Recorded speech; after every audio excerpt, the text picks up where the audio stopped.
People, send it rising live. She's back.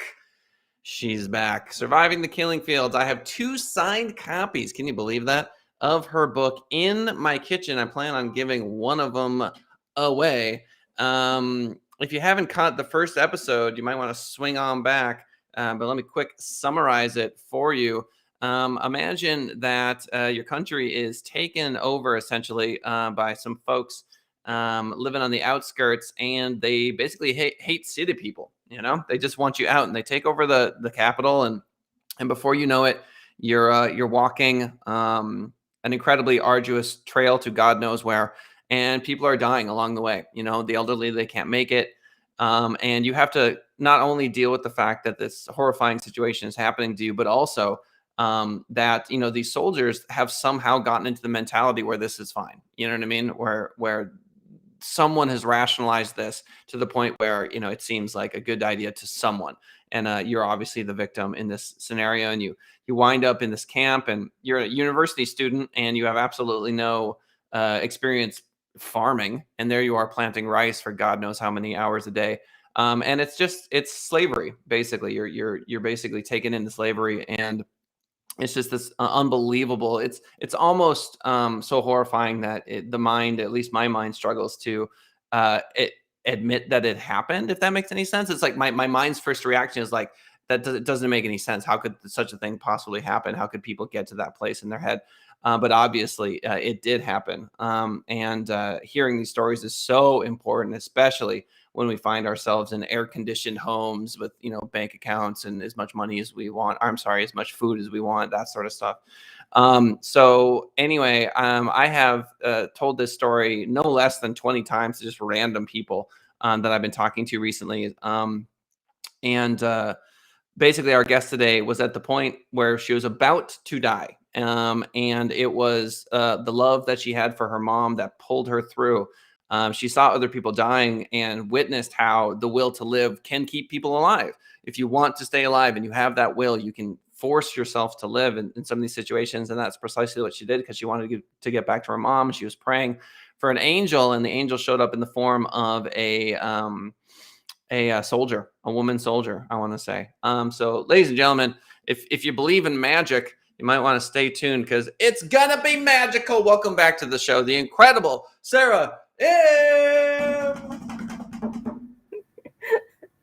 Thank you for having me back, Kellen. Oh, we need more of these stories floating around the world. So was it a woman soldier that saved you from the infirmary? She's not a soldier. She's a team leader who just uh, responsible for the group, for the working group.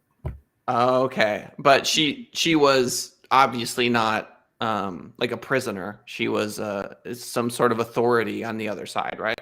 No, she's a person like me. Came from the city, but because she's stronger than us, and they select a few people to be a leader. So I see. So okay. So, I was hoping it was a soldier just so that there was some sort of empathy coming from the other side. But I was wrong. It wasn't. So it were these people that were selected because they were stronger, healthier. Why? So she saw that you were in a lot of trouble, and she got you a job in the kitchen. And the kitchen, compared to what you were dealing with, like a paradise, right? right. Yeah. So you had mentioned you had food, you start eating, you start getting a little bit better, and that's where we left off. So what Right. after that? Yeah. After I working in the kitchen for several months, I feel much better. I gain Mm-hmm. more energy. I gain weight. I shut off all those disease. Mm-hmm. So I become almost normal again. So when they saw me, the big leader, when they saw me look better, feel better, they pulled me out from the kitchen. Really? Yeah, they pushed me back to work in the rice field again. So do you think because they didn't want you to be happy? Is that why they saw that you were better, or they just thought that you'd be good worker in the rice field? Why do you think they pulled you from the kitchen? I have no idea. They just want more workers in the rice field because more and more people got sick and more people die, so they have less people work in the field. So that's my guess. So basically your job was to create food for the soldiers that were killing people. Is that the idea? Yeah, the kitchen is preparing food for everybody, for Mm-hmm. the field worker and the soldiers. Oh, right. That makes sense. I guess the point I'm trying to make is that it's like you're doing a job, like you're feeding the enemy. You know what I mean? Like that's like an extra layer of psychological, like that's got to be just so hard to deal with because yet like you are also feeding your fellow citizens and like that's a good thing, but you are also giving food to the people that are enslaving you, basically. Right. Yeah. So you're moving through this space, you're back in the fields. How long did this after the kitchen episode, how long were you back in the fields for? Up for about 3 more years. What? So 3 years. Whoa. And you never got sick like you did before, or you did? I still struggle, but not as bad as the first time. Yeah, Whoa. I become skinnier and skinnier, and my malaria still bothering me, but I'm still able to work every day. So Wow. mm, And so go ahead. from the beginning all the way until 4 years, then things start to change. So I don't want to quite jump ahead yet. I want to talk about relationships that you had during that time. Some of the friends you made. What was that like? Trying to be a human being. You know, talking to people. What did you talk about? Who were some of the people that you remember from that time? Yes. Um, well, we were put together with other women, other single women, and the men they are separated and they live in a different shelter. So all the women get together. So in my tent, there were about 15 people together sleep in the same flat. So we start to build like a sisterhood. we Mm-hmm. we, we start to care for each other. Like when I become so blind at night, when I need to go to the bathroom, I will wake up one of my teammates to help me, to take me, carry me to go to find the place Mm. and bring me back. So Why? we kind Why? of help each Why other. did you say blind? Like you couldn't see, or? I didn't get to tell you about this part. Oh, okay. i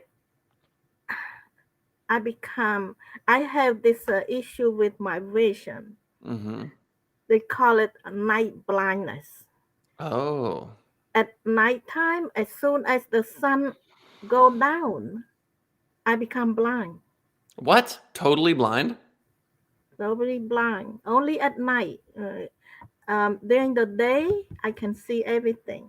But at night, even though I sit very close to the lamp, Mm-hmm. everybody else can see everything, but I can't. Okay. So like right now, if I put you in a room that was really bright, like a hospital room, you could see just fine, right? Right.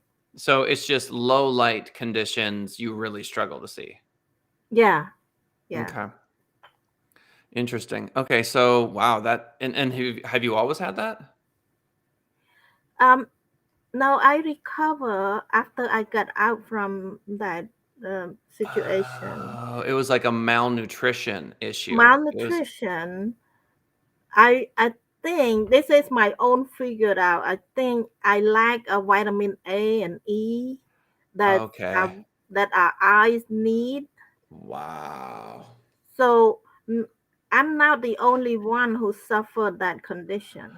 I see. So it's whatever the diet they had you on was lacking in some vitamin. That isn't that amazing that the human body can suffer through something like that, not get what it needs, and then once it gets what it needs, it can just boot right back up. And Yeah. that's crazy. Wow. Okay, so multiple people were suffering from this thing. You have a sisterhood. Do you remember these women's names? No, I forgot their name. Mm. Did you No. ever, after this was all said and done, did you ever talk to any of these women ever again? Yes, I found a couple, like two or three people that they remember me, and one woman, she lived in California, and she, for some reason, she did a search and she found me. She found my address and she sent me a letter. Mm. So so I was so happy, and then she told me that she found a couple other people. Wow. So she was really interested in reconnecting the sisterhood. Yeah, but I have a memory loss. Remember, I had a high fever at one Yeah. time, Mm-hmm. so I might have lost my memory. Oh, So totally. yeah, so I don't remember a lot of things. Right. No, that makes perfect sense to me. I mean, if you're literally losing your night vision, I mean, memory, the human brain uses a lot of calories to function. There are chess players that are very skinny because they sit there and they just calculate and calculate and calculate, and they use that brain energy, you know. Mm. So that's obviously not why all chess players are skinny, but no, the brain requires a lot of nutrition, and if it doesn't receive it, it doesn't surprise me at all that you would have gaps in your memory. And not to mention, you know, a psychologist might say that there's a decent amount of repression going on too. Like, do you really want to remember all that stuff? I mean, it's not wonderful sort of material to think about, you know? So that's pretty incredible. So 3 years, you've got night blindness. Other people have night blindness. You develop a sisterhood. And is it like the same day every day? Wake up, work, go to bed. Wake up, work, go to bed. Is there anything else that happens during this time? Like any celebrations? Are there any parties? Are there any like rituals? You know what I mean? Any of that? No, no, we don't have any celebration. And what did I want to say? There is no weekend. All right. We work 7 days a week. Yeah, Yep. and every night before they let us go to sleep, they have a meeting. A meeting is just to make sure that we are now forming a team to rebel against them. Oh. So they encourage each one of us, if we see somebody disobey a rule, we have to point out that, oh, Wow. yeah, How often did that happen? Where someone was like, he did it, he disobeyed a rule. yeah. I think I I was put in a good group, Ah, the group that support each other, right. the group that don't point finger at each other. So we care for each other. We don't have any accusation. Oh. Wow. Did you know of any of that happening? Like in another group, did you hear stories where people were accusing others of inciting a Yeah, rebellion? yeah. I heard somebody got beaten up Hmm. because they disobeyed the rule, and Yep. their rules is ridiculous. Right. Um, yeah. What were they? Tell me the rules. The rule is that we're not supposed to seek any food beside whatever we receive from the kitchen. Okay. So imagine we are so hungry, starved to say the least. We are starving. And I saw beautiful fruit trees fell to the ground, and I was so tempted to go and pick up those ripe mango, guava, or oranges from the ground to eat it because I'm so hungry. Mm-hmm. Mm-hmm. But Mm-hmm. I cannot do that because it's against the rule. Mm-hmm. So you have to be very highly disciplined to. Wow. I mean, not to okay, so first of all, you're starving, and then second of all, you're suffering from things like night blindness, so you know that you're lacking in certain nutrition. And Yeah. like that mango could like restore your night sight for a while. You know what I mean? Because it's got what you Yeah. need in it. Yeah. And you're staring at it. Are there soldiers watching you all the time? Is there any moment where you have privacy? I um I'm I don't know if they can see us every moment, but if the soldier did not see us, somebody else might see us. Oh, Somebody else, that's yeah, right. somebody else might critique us during the meeting. So, Right, you just never know. The amount of willpower it must have taken to not just go eat that mango is astounding. yeah, and some people go catch the frog, the lizard, whatever they find, in order for them to try to gain extra food. Right, But if somebody saw them, they will critique them during the meeting. right. They will be in trouble. Oh, it's just hell. Yeah. It's just hell. It sounds like hell. Hmm. Wow. All right. So in your group, never once, no one ever critiqued anybody. Um, never happened, right? In all the years, or did Um, it? I don't remember any I can't remember. incident. Yeah, yeah. I don't think so. We, we Well, that's great. You know what I mean? I mean, that's at least like a small little. You know what I mean? Because as the years went on, I bet you were sort of like, well, nobody's going to critique anyone. Nobody ever does. You know, like maybe you might feel a little bit more secure in that. You know, it's much better to be in your group than the other group. You know, where they're pointing fingers at each other all the time. yeah, yeah. I feel blessed that I make friends with my team, my group. Yep. Well, the other thing too, like yeah, like if there were people that didn't like each other in the group, they could just lie. Mm, Right? They could just be like, nah, he ate a mango today. You know? It's like, what are you yeah, gonna do? They just I know I didn't, he's lying. Like, you know, it's just he said, she said. yeah, yeah. It happened. Yeah. That's wild. Okay, so all right, so you do these years, all the while you're hoping what was there like a specific foreign power that you were hoping was gonna come save you? Did you wish that, you know, like China would do something or that, you know what I mean? Like who did you hope would come in and do something about it? Anyone?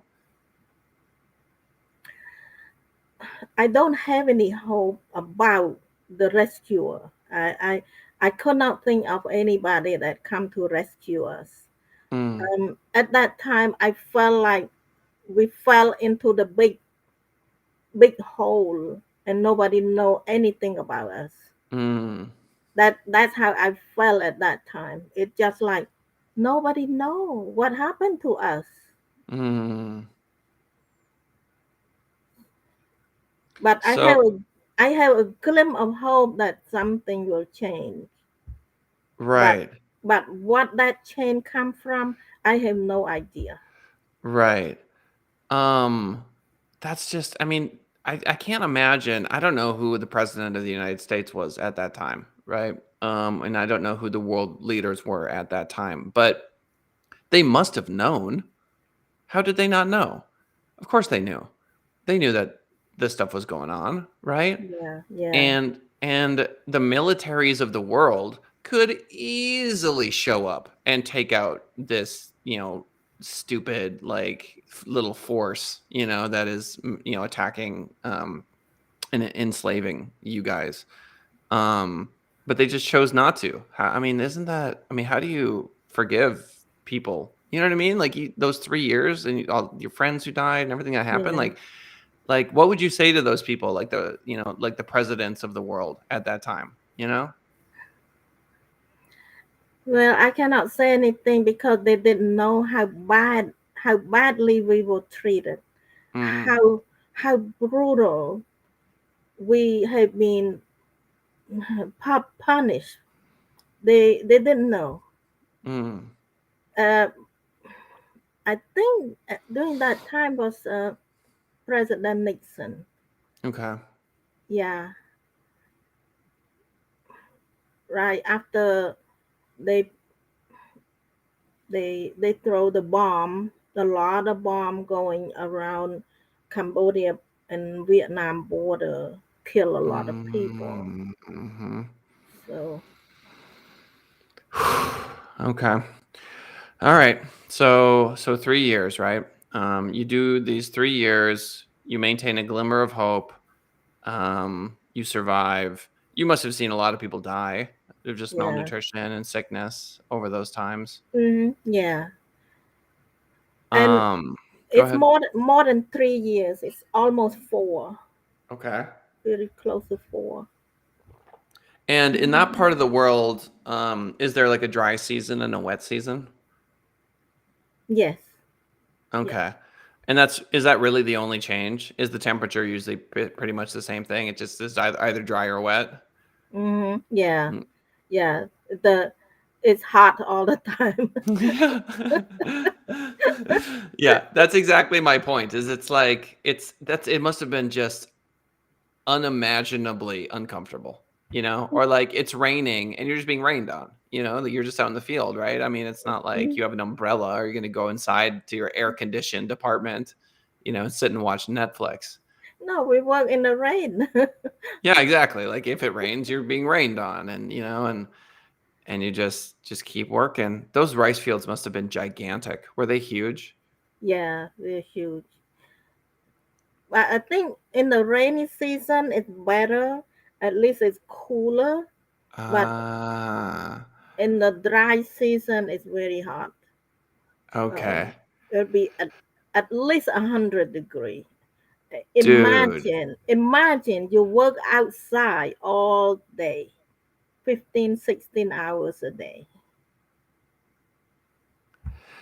And then it's like, how do you not get a gigantic sunburn? Did you have a hat? Did you have clothes that covered your skin so that you didn't get a burn? We wear Mm-hmm. long sleeve, long pants, and we have a hat, Mm-hmm. a straw hat. Right, to block the sun. Yeah, but uh, fortunately, a lot of us have tan skin, so the natural tan skin protect us from the sun a little bit. Oh, thank God. Because I Mm, mean, I'd be dead. Yeah, I'd be a dead person. You know what I mean? Like I just my skin would just char and it would be mhm, so bad. yeah, Um, okay. So almost 4 years goes by. You work this whole time. You've got it's like a sorority, of these women that, are that love each other enough to not accuse each other during your nightly meetings. So, right. So this is all going by. You're hoping that some force will come in and save you, but it's a small hope. Um, yeah. and then what? After these 4 arduous, horrifyingly long years, what happens? And then they began to demand that we pack up our clothes in a little bag, and they move us. They move the whole camp. Okay. Move to the direction of going to the jungle. Mm, So every 2 weeks we move, we walk, and then we stop and we set a tent like a temporary place. We cut down the trees and find you know, just enough space for us to sleep. mm-hmm. just to rest a little bit. And Mm-hmm. then a few days later we packed up and moved again. Walk, Mm-hmm. walk, walk. How many people are part of this like caravan? Well, at the beginning, the whole camp there are 1,000. Okay. But by that time that they start to move us, we Mm-hmm. probably have about less than 300 left.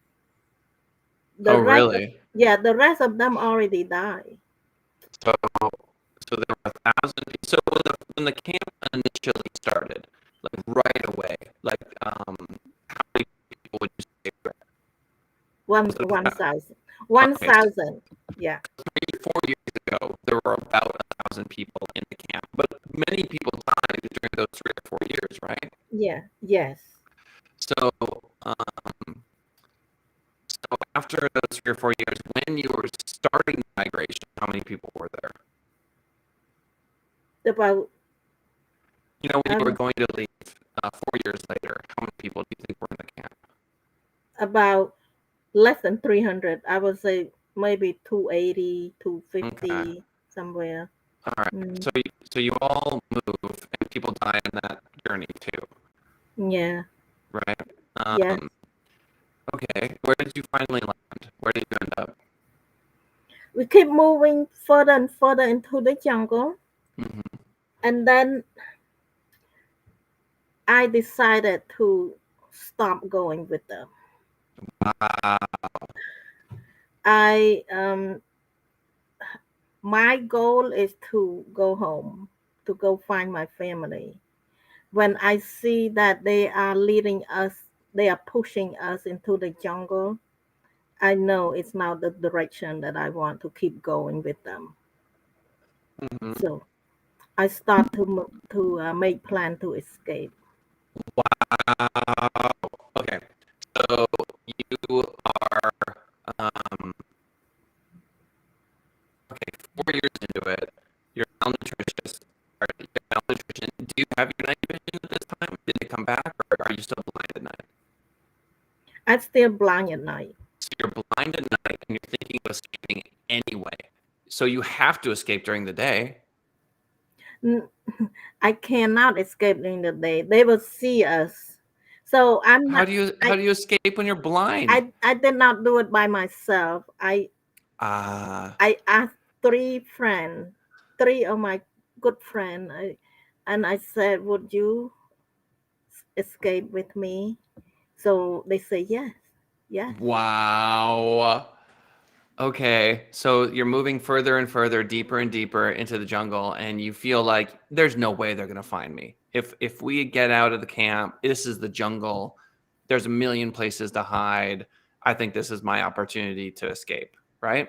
hmm yeah, yeah, Okay. and but also we have to to know that we don't know where to go because it's the jungle. It's deep in the jungle. Right. We might end up get lost in the jungle. Well, yeah. I mean, it's the easiest thing in the world to get lost in the jungle. Plus, you can't see at night, Yes. So and I you don't know like if there's an enemy camp over there. You don't know where the soldiers are. You don't have a map. This is just faith at this right. point. It's just Yes. faith. I mean, there's no way of knowing any of the information you actually need to survive. You just need to try. Yeah. Yeah. I Wow, just have enough courage to do dude, it. To do it that's when you are frustrated enough and you know your goal clear enough, you'll do it. right. Yes. Wow. You're just praying to God, like, God, please help me. Just help me. Just whatever I need to do to get out of this thing. Okay, so you're talking, how long did you plan this? Like from the moment you said, hey, let's escape to the moment that you escaped, how many days passed or how much time passed? It, it's very short time because we had to do it in a hurry. So Okay. it's only within a couple days. Okay. So you say, let's go. And then a couple days later, did you gather any supplies? Did you have any food when you left? How did you manage that? Yeah, we have a little bit of rice because during that move, when they move us, we had to carry a big bag of rice. I see. So we take some of that rice, Okay, so you put got your in a rice. yeah, put in a small bag, and then a few the clothes that we have. Not much, not much. Incredible. All right, clothes and rice. Okay, and then you go to bed that night, right? Or you're like laying there, right? Yeah, yeah. We cannot sleep, so we No, of have to course not. wait. We You know, have to no way. No, wait. you're gonna fall asleep. You're about to escape. There's no way. Right. Yeah, we wait until it's getting dark, Yeah. and then three of us we hold hand. So I had to depend on my friend because I cannot see. Dude, it's the jungle. You have night blindness. You don't know where you're going. If they catch you, they'll kill you. If Definitely, Yeah, definitely. yeah, for sure. If Mhm, you if any other soldiers are out there, right? You don't know like where the camps are. If they find you, they'll kill you. mhm, Um you don't have any food. Water. You didn't even mention water, you know. So you're going to go have to find a I don't know, a stream somewhere in the jungle to mhm, drink water, and you're going to have to do it within a day or two because you'll be mhm. dehydrated and you'll die that way. Yeah. And so you're basically choosing, like there's a decent chance you'll starve to death or be dehydrated to death. And you know all of this, right? And Mhm. you're already sick when it's happening. It's not like you're in full health and you're like, okay, we're gonna escape and we're feeling good about it. That is like the only thing I could think that could be worse is like you had an injury. Like you just broke your knee. You know what I mean? Like there are very few other things that could make this a worse way to do, you know what I mean? Yes. Dude, it's absolutely mind-boggling. So you must have been willing to die. Just like, you know what? If I die, it is what it is. But because I'm just gonna do it anyway. Yeah. Wow. Yeah. I rather die by trying to escape than dying going along with them. So Right. Right. Yeah, basically choosing. Yeah, exactly. Oh my God, that's so good. People should write songs about this. I might write a song about this. Throwing that out in the universe. Um, Okay, so you escape. You grab hands with your friends and into the jungle you go, right? yeah. So you're stepping and there are soldiers around, right? And Mhm. you're blind. How do you not step on a stick? Right? Eh, eh, Yeah, I just follow my friend. My friend walked in front of me, and I she just carry my holding my hand to follow her. That is just so wild. Okay, so the first, I would say, like 500 feet have to be the scariest. That definitely. That, you know Yeah. what I mean? Because it's just like, just get me away from this camp. Just that's all. You know what I mean? And what time would you guess you went? Like 2 in the morning, 3 in the morning? Like what time do you think you got up and left? It's probably midnight because Okay. because in the jungle it's getting dark very quickly because there Oh, is okay. no light. Yeah. Right. And you've got plants above your head. Okay, well that's kind of good. So it's super dark. So they can't see well either. So you're not Right. really the only blind one. It's like they're having trouble seeing too, right? Yeah. Which is good because then they can't find you. Did they have flashlights? Oh, let me see. That's a good question. I don't It's fine. It's remember. fine. If you don't know, that's fine. I Yeah, don't I'm just remember. curious. I'm curious if they had flashlights because that would be really hard to avoid. Anyway, so all right, so you go and you're making it further and further, and are you getting excited at this point? Like, whoa, like we're actually getting away. Like this is working. We're actually getting away from these soldiers. No, I'm more scared than excited. Right. Well, of course. What am I talking? What is this? A birthday party? Yay! I'm so no. Terrible question. I just I guess the rest the I guess like at a certain point did you feel any relief, Oh right? yeah. As you get further and further and further, you just feel sort of like, oh, like oh, wow, we actually made it this far out. Yeah, when the morning come, when the Right. sun shine and we turn around and we didn't see them, and we were so relieved and we hug each other and we were Oh, so happy. that's beautiful. That is such a Mhm. beautiful moment right there. I don't know how you beat that. I mean, being rescued is probably better, but that moment right there is that's gorgeous. You know what I mean? What a Yeah. beautiful moment of love between, between beings. Okay, so the sun starts to rise. You go, oh, I can see again. That's nice. Um, and where, you know, so so where are you? You're obviously deep in the jungle. The bugs must have been horrible, like just the bites and the flies and the Mhm. just all the time. Um, do you eat? Do you go for water? What's the next step? Well, we keep walking to make sure that we are far from them, far enough, and then we get into the village. Wow, you found a village right away.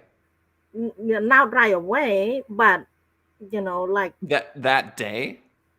um, I think like probably around the end of the day, Okay. we we saw a few people uh, walking, riding the ox cart.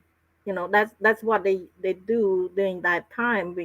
Because we don't have the car or truck anymore. People Hmm. use the ox cart.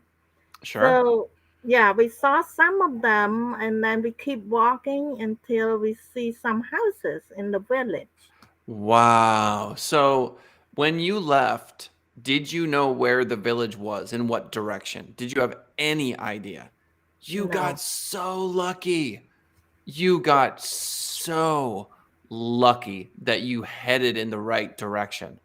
I that mean, yes, wow. yes, Wow. yes, yes. You are so right.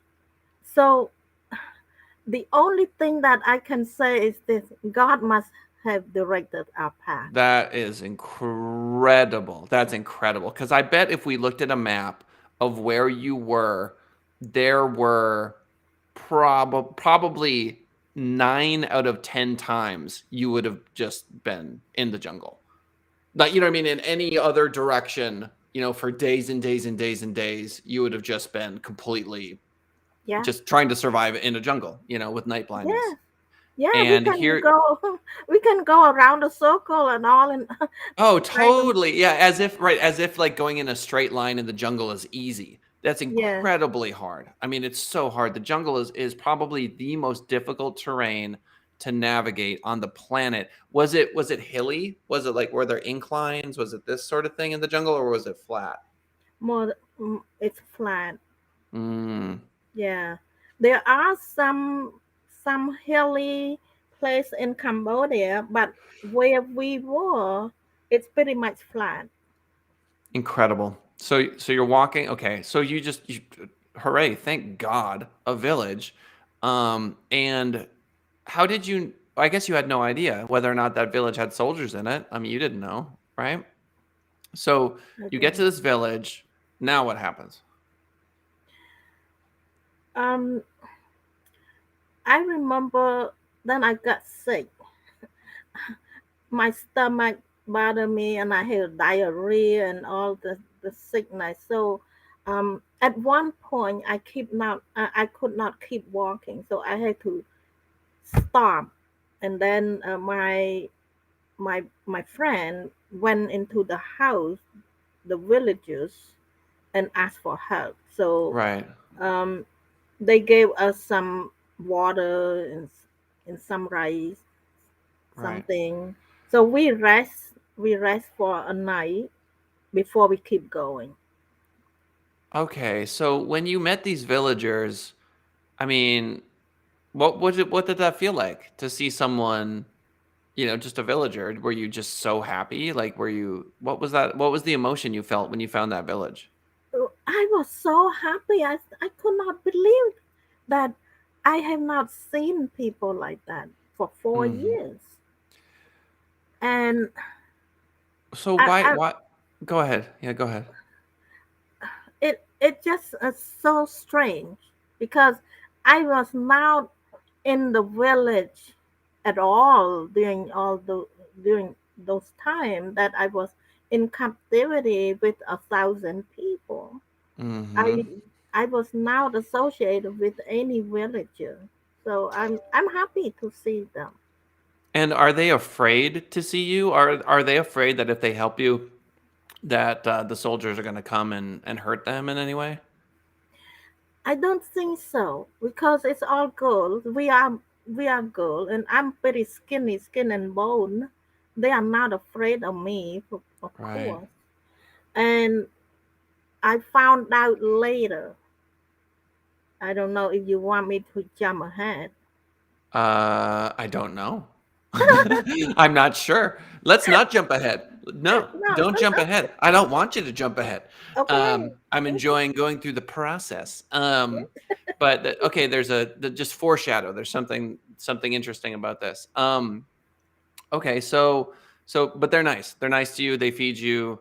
But do they invite you? Like, if you wanted to stay there and live a life in that village, would they have accepted you, or were they more like, no, you got to keep going? I have no idea, Hmm. but we did not give the signal that we want to stay around.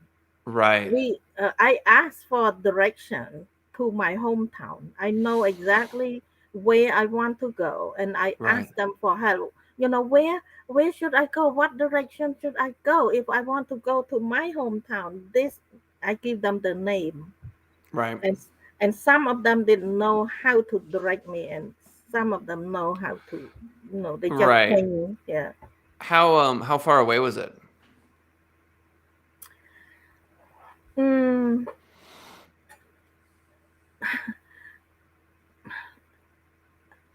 I don't know. Maybe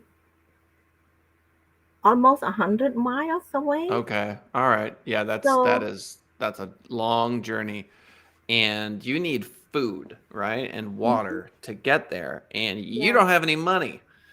And nobody so, sell nobody sell anything. right, right. So how are you going to make it 100 miles? We each one of us we pack a little rice in a little bag. Mhm. So we just spend a little bit rice and we have a little can and we make the food out of it. Okay. Yeah, that's how we survive. Uh, we didn't eat that much. It's not much nutrition, but at least it's fill our stomach. At least we are now starved to death. Mhm. Mhm. And Ugh. yeah. Well, I hate to do this. We are actually 13 minutes over. Oh, And no, and that's okay. I'm totally cool with it. But I do have to. I've got other meetings and stuff. But anyway, ladies and gentlemen, what a great story. We're definitely going to have a episode number 3 and pick up where we left off, Sarah. So we want you back. And so we'll coordinate that. But yeah, I mean, you listeners, I mean, that a few things, or I've learned a few things. So the first thing is you can keep yourself alive with love in some circumstances. Not every circumstance. I mean, I get that, but that happened. And then this incredible faith. I mean, what incredible faith to and just luck and however you want to put it. I mean, incredible, just absolutely miraculous that you ended up in that village. Um, I don't know how you beat this story. I kind of want you to be able to go find these other women. Like I want all of you up on a stage somewhere, or I want to interview all of you at the same time. You know what I mean? I think it would be so interesting because some of the things that you don't remember, I wonder if they remember. You know what I mean? I think that would be I mean, that'll be my final question. Like the women that you escaped with, could you contact them? Could you find them somehow, some way? I don't know where they are because Right. when they they they came with me all the way until I find my family, Okay. and So we invite them to live with us for a while, for several months, and then they move on. They want to find their own family. Okay. All right. Well, ladies and gentlemen, if you know anyone that might fit that bill, if you know a woman around Sarah's age that went through what she went through, email me, Kellen, Kellen. That's Kellen at senditrising.com, senditrising.com, Kellen at senditrising.com. And let's see if we can't get a reunion going. Wouldn't that be cool? That would be cool. Just putting it out there. But ladies and gentlemen, that's the show for today. Unfortunately, I got to go, but we will pick up where we left off, this incredible epic journey to go find her family and what that all means. But Sarah, it's an absolute pleasure talking to you. It's so much fun. I feel like this is exactly what people need to hear nowadays. They need to understand that the human will is just unbelievably strong. And it can overcome so many obstacles. So is there anything you want to say to the folks? Quick, tell them about your book, and then we'll log off. Yes, if you like to learn more about my story, it's in the book. It's called How I Survived the Killing Fields. You can find it on my website, saraim.com. It's spelled SARAIM.com. SARAIM.com, ladies and gentlemen. SaraIm.com. You want to go there. I have 2 copies. I think she signs copies when she sends them out. So you get a signed copy, which will be worth $16 million in around 4 years. So it's a really good investment. You're going to want to do that. Sarah, like I said before, so much fun having you on the show. Let's get you back for episode 3, okay? Okay. Thank you, Karen. All right. Thanks, everybody. We'll talk to y'all later. All right. Bye-bye.